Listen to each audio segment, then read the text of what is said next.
Well, good morning, brothers and sisters at Grace Bible Chapel. These are different times, aren't they?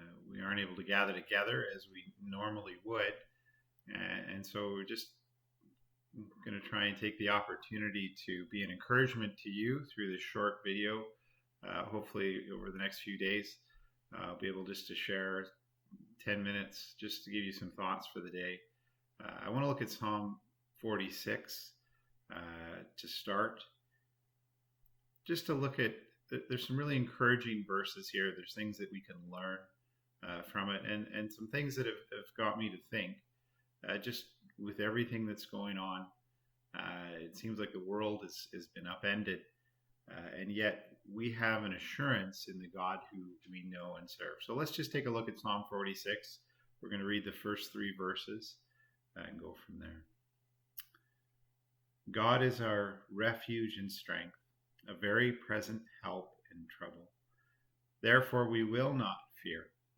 Though the earth gives way, though the mountains be moved into the heart of the sea, though its waters roar and foam, though the mountains tremble at its swelling. What encouraging words those are. God is our refuge and strength, and we will not fear.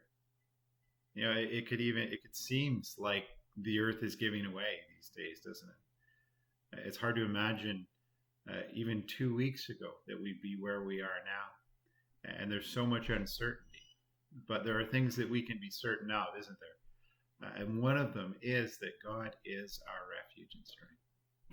And yet, even as I say that, I have to ask myself a question. This is really what I want to talk about this morning with you, is this question of when I read something like that,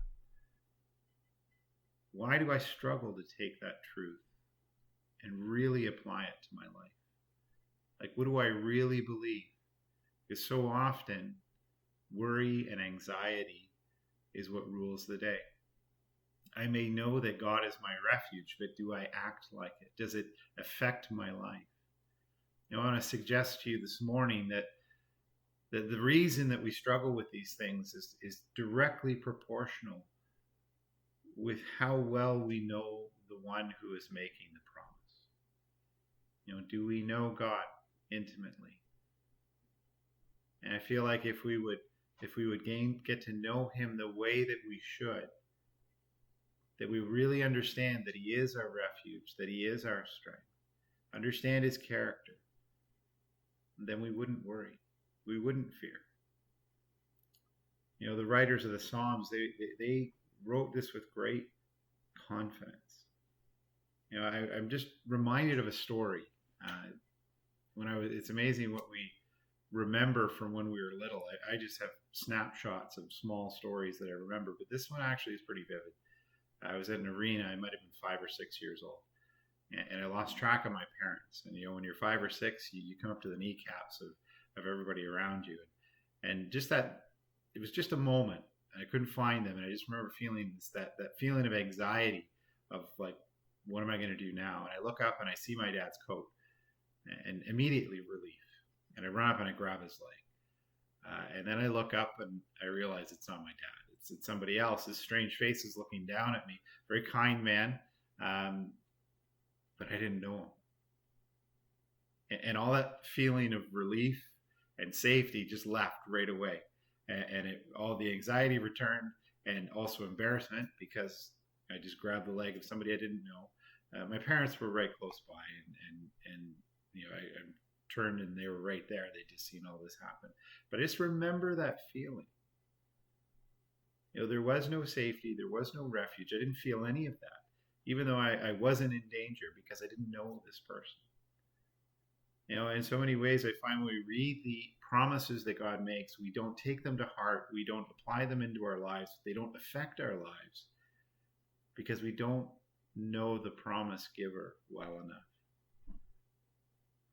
There might be things about him that we don't understand, or we don't believe, or we don't know. And I think it's so important for us, especially at this time.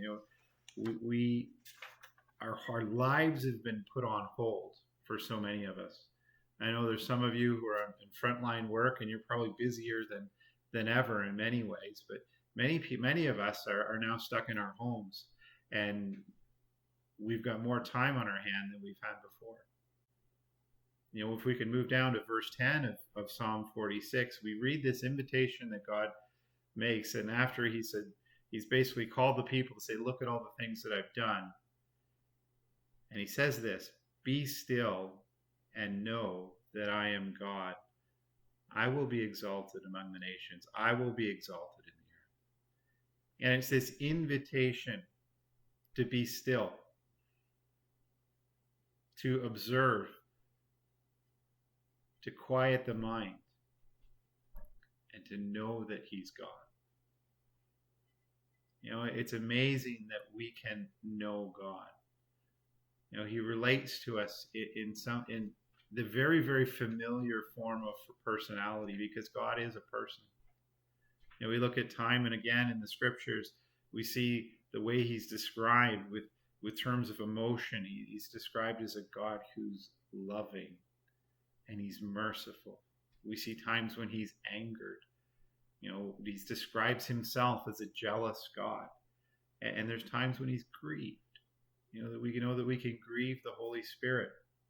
He has desires. He has a will, and he acts in accordance with that will. We see this throughout the Old Testament. He makes a covenant with Abraham, an agreement with Abraham. He speaks with Moses face to face as a man speaks with a friend. And we see the person of Christ. If we really want to see God, if we really want to see who he is, we look to Jesus. We look to the face of Jesus Christ, and we see the glory of God there. And I want to encourage you to take the time to do that as we maybe now have the time. If you watched Sam Uman's live stream this previous Sunday morning, he mentioned about all the distractions that have been taken away from us. There's no hockey, there's no basketball, there's no sports whatsoever. Baseball's not starting up. And so many other things have just been stopped and put on hold. And we have time. And not just time, but we have the space in our mind where there's things that we no longer have to worry about or be concerned about or do anything about because we can't. I want to challenge us to take the time now to use that to get to know the Lord. Because he's knowable. He is a person. A.W. Tozer, when talking about the fellowship that we have with God, he would write this: God is a person, and in the deep of his mighty nature, he thinks, wills, enjoys, feels, loves, desires, and suffers as any other person may. In making himself known to us, he stays by the familiar pattern of personality. He communicates with us through the avenue of our minds, our wills, and our emotions.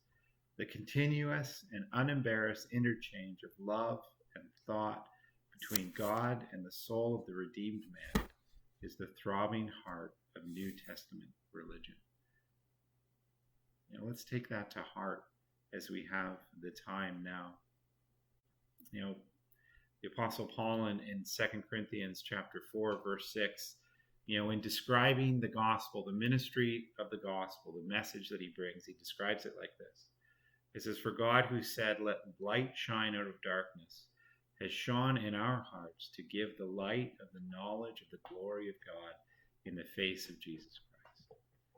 And so I encourage you and I challenge you this morning to be still and know that he is God. To see him for who he is, that you would be able to read the first 3 verses of Psalm 46 and be encouraged to know that he is our refuge, that he is our strength, and he's a very present help in trouble.